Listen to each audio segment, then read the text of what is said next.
Hey guys, we got the episode 350 series large on-wall LCR speaker. And today we're going to be unboxing this guy and showing you what it looks like. We're using this in a media room with the 350 series in-wall speakers and in-ceiling overhead Atmos. I like this because it's versatile. You can use it on the wall, which it comes with a mounting template, or you can set it on the stand. In this situation, we're going to be putting it in his media console right here at the front of the room.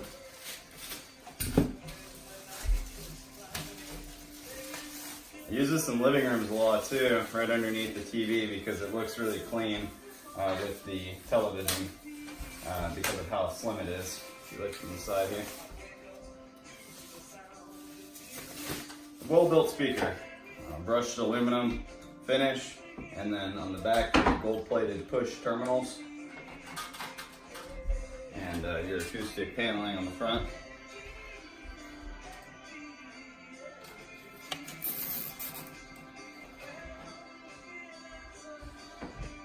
Nice little center speaker.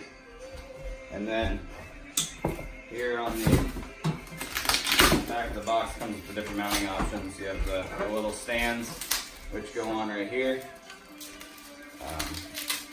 You got bumpers for wall mounting it, and then the different screws for either wall mounting it or putting it on the stand, and then the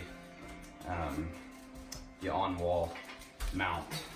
You are going to be wall mounting it. It's a great little speaker. It's only $300 retail. If you guys have questions you'd like to purchase, just give us a call or shoot us an email. Thanks for watching. This is Zach with Dreamedia Home Theater.